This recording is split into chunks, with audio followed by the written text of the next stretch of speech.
অনেক ময়লা জমে থাকে। তো এগুলো আপনারা সবসময় পরিষ্কার রাখবেন এবং চেনটাকেও পরিষ্কার রাখবেন। তো গিয়ার গুলো কিভাবে ভালো রাখবেন সেই বিষয়ে এখন আমি তো 4 নাম্বার বিষয় হচ্ছে চেনের টান বা চেনের লুজ যে ব্যাপারটা এটা ঠিক রাখা। গিয়ার সেটটা আছে বা গিয়ার বক্স যেটাই বলেন, যে ব্যাক ডেরিয়র এইটা কোনোভাবে যেন ময়লা না হয়। আর যদিও ময়লা হয়ে যায় এটা সবসময় আপনারা ব্রাশ দিয়ে পরিষ্কার করে রাখবেন।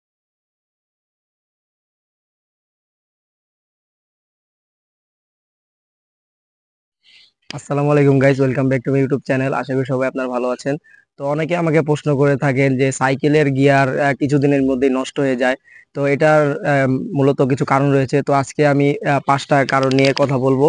এই 5টা কারণেই আসলে সাইকেলের গিয়ার গুলা নষ্ট হয়ে যায়। তো অনেকেই আসলে সাইকেলের গিয়ার কিভাবে ঠিক রাখবে এইসব বিষয় নিয়ে অনেকের ধারণা নেই। তো আজকে এই বিষয়গুলো নিয়ে একটা ভিডিও বানাচ্ছি। তো সবাই ভিডিওটার সাথেই থাকুন। তো 1 নাম্বার পয়েন্ট হচ্ছে, আপনারা যখন সাইকেল কিনবেন বা আপনারা যখন গিয়ার কিনবেন, কম মানের কোনো গিয়ার কেনা যাবে না বা কম মানের কোনো সাইকেল কেনা যাবে না। গিয়ারটাও বুঝে কিনতে হবে এবং সাইকেলটাও একটু ভালো দামের মধ্যে বা আপনার প্রাইস অনুযায়ী একটু বেটার সাইকেল কিনতে হবে। সাইকেল কেনার সময় দেখতে হবে যে সাইকেলের মধ্যে কি কি গিয়ার পার্টস ইউজ করছে। যদি আপনারা না বুঝেই কিনেন তাহলে কিন্তু অল্প দিনে আপনাদের গিয়ারগুলো নষ্ট হয়ে যাবে। তো 2 নাম্বার পয়েন্ট হচ্ছে, আপনাদের সাইকেলের গিয়ারগুলোকে রক্ষণাবেক্ষণ না করা, মানে হচ্ছে পরিষ্কার না করা। আপনারা হচ্ছে ভালো গিয়ার কিনলেন, ভালো সাইকেল কিনলেন, বাট আপনারা এটাকে রক্ষণাবেক্ষণ করলেন না, পরিষ্কার পরিচ্ছন্ন রাখলেন না। তো এই পরিষ্কার পরিচ্ছন্ন যদি আপনারা না রাখেন তাহলে আপনাদের গিয়ারগুলো কিভাবে ভালো থাকবে? তো আপনাদের যেটা করতে হবে, গিয়ার সাইকেল সবসময় গিয়ারগুলো পরিষ্কার রাখতে হবে। যেমন হচ্ছে এখানে যে গিয়ার চেঞ্জার দেখতে পাচ্ছেন, এগুলো পরিষ্কার রাখতে হবে। এগুলোর মধ্যে অনেক ময়লা জমে থাকে। তো এগুলো আপনারা সবসময় পরিষ্কার রাখবেন এবং চেনটাকেও পরিষ্কার রাখবেন। তো 3 নাম্বার পয়েন্ট হচ্ছে আপনাদের গিয়ার পরিবর্তনের বিষয়টা, যে গিয়ার আপনারা কিভাবে পরিবর্তন করবেন। তো এটা নিয়েও আমার চ্যানেলে একটা ভিডিও আছে, ওটা আপনারা দেখতে পারেন। তো গিয়ার যদি আপনারা সঠিকভাবে পরিবর্তন না করেন তাহলে কিন্তু আপনাদের গিয়ারটা দ্রুত নষ্ট হয়ে যাবে। তো গিয়ার কিন্তু সঠিক নিয়মে পরিবর্তন করতে হবে।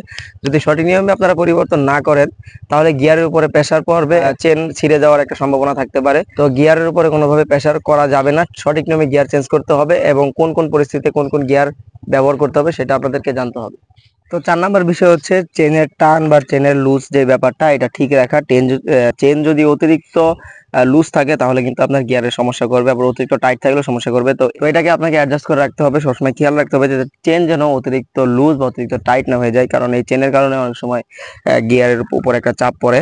আর গিয়ার সবসময় আপনারা অ্যাডজাস্ট করে রাখবেন। এখানে কিন্তু 2টা অ্যাডজাস্টেবল আছে। তো এইগুলা নিয়ে আমি পরবর্তীতে ভিডিও বানাবো যে কিভাবে গিয়ার ঠিক রাখবেন, যে গিয়ারে এগুলা কিভাবে অ্যাডজাস্ট করতে হয়, কিভাবে কি করতে হবে, সবকিছু আমি বিস্তারিত ভিডিওতে পরবর্তী ভিডিওতে দেখাবো। 5 নাম্বার বিষয় হচ্ছে, আপনারা যখন ভেজা পরিবেশে বা বৃষ্টির সময় সাইকেল চালান, তো ওই সময় একটু খেয়াল রাখতে হবে যে আপনার যে গিয়ার সেটটা আছে বা গিয়ার বক্স যেটাই বলেন, যে ব্যাক ডেরিয়র এইটা কোনোভাবে যেন ময়লা না হয়।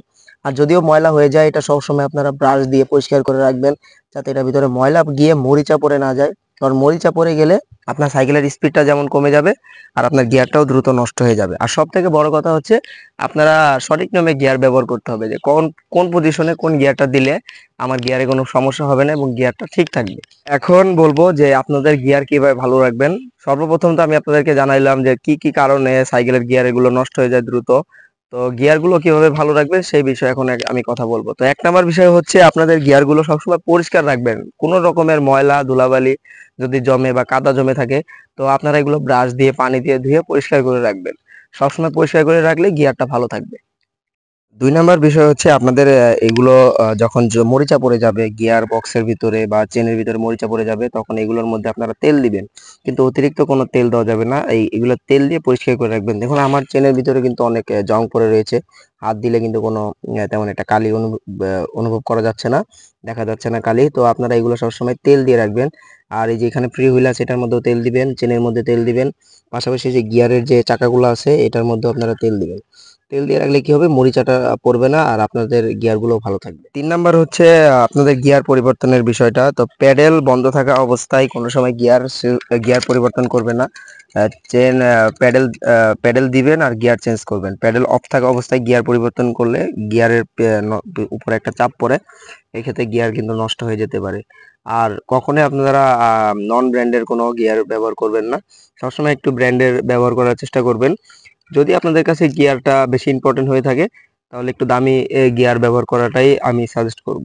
আর সর্বশেষ পয়েন্ট হচ্ছে, প্রতি 2 মাস বা 1 মাস পর পরে ভালো একটা সার্ভিসিং সেন্টার থেকে আপনাদের গিয়ারগুলো সার্ভিসিং করে নেবেন, কারণ এই গিয়ারগুলো যদি সার্ভিসিং এর উপরে না রাখেন, ঠিকমতো টিউনিং না করেন, তাহলে কিন্তু এগুলা সমস্যা হবে। ছিল আজকের ভিডিও, দেখা হচ্ছে নেক্সট কোনো ভিডিওতে। আর নেক্সট ভিডিওতে আপনাদেরকে দেখাবো যে কিভাবে গিয়ার পরিবর্তন করতে হয়, কোন সময় কোন গিয়ারটা দিলে আপনার গিয়ারটা ভালো থাকবে, এই নিয়ে একটা ভিডিও আমি আবার তৈরি করতে যাচ্ছি।